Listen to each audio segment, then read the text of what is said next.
এবং প্রশাসন যেভাবে একটা দলের আনুগত্য দেখাচ্ছে, এতেই আশঙ্কা তৈরি হয়েছে যে আগামী নির্বাচনটি কি আবার পাতানো নির্বাচন হবে কিনা।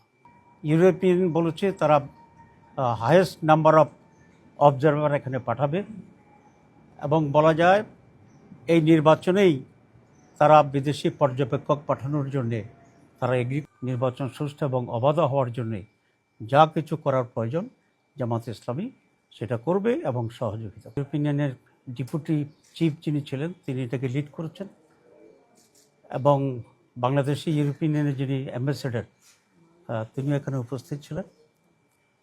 দীর্ঘ সময় ধরে আলোচনা হয়েছে।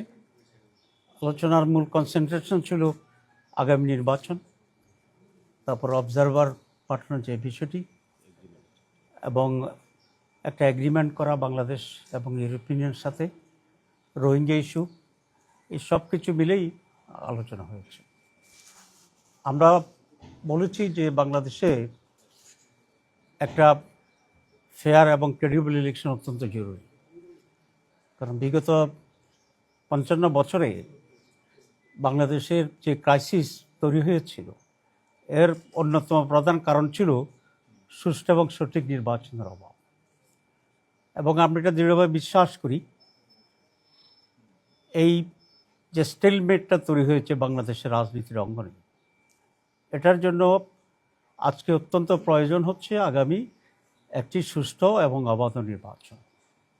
যদি আগামী নির্বাচনটি অবাধ এবং সুষ্ঠু না হয়, নিরপেক্ষ না হয়, তাহলে ক্রাইসিস কিন্তু শেষ হবে না, ক্রাইসিস আবার নতুন করে তৈরি হবে এবং এটা আরও গভীরতর হবে।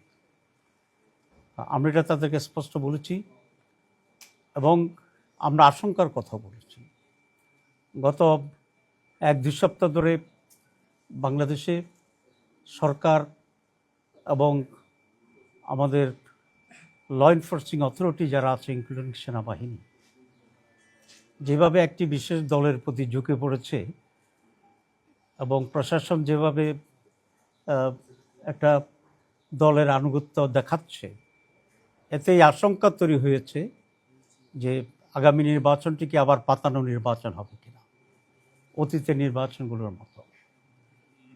আমরা মনে করি এর ধরনের পাতানো নির্বাচন বাংলাদেশকে ধ্বংসের দিকে নিয়ে যাবে। আমরা ইলেকশন কমিশন, গভর্নমেন্ট এবং অল আদার ইনভলভড অথরিটির কাছে আবেদন করি তারা যেন এখনই এ ব্যাপারে নিরপেক্ষ হয় এবং বাংলাদেশকে সেভ করার জন্য তারা ভূমিকা পালন করে। ইউরোপিয়ান বলেছে তারা হাইয়েস্ট নাম্বার অফ অবজারভার এখানে পাঠাবে এবং বলা যায় এই নির্বাচনেই তারা বিদেশি পর্যবেক্ষক পাঠানোর জন্যে তারা এগ্রি করেছে এবং বাংলাদেশে করেছে, কারণ এর আগের নির্বাচনগুলো আসলে পার্টিসিপেটরি ছিল না।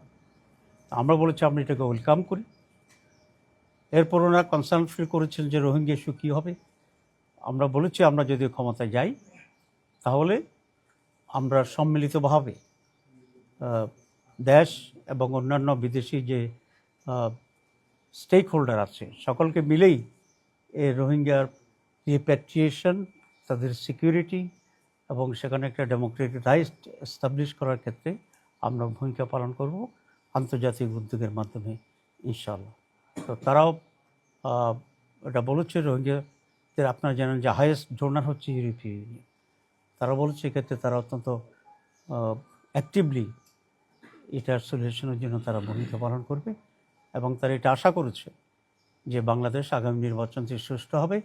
এবং জামাত ইসলামীর পক্ষ থেকে আমরা তাদেরকে আশ্বস্ত করেছি যে নির্বাচন সুষ্ঠু এবং অবাধ হওয়ার জন্যে যা কিছু করার প্রয়োজন জামাত ইসলামী সেটা করবে এবং সহযোগিতা করবে।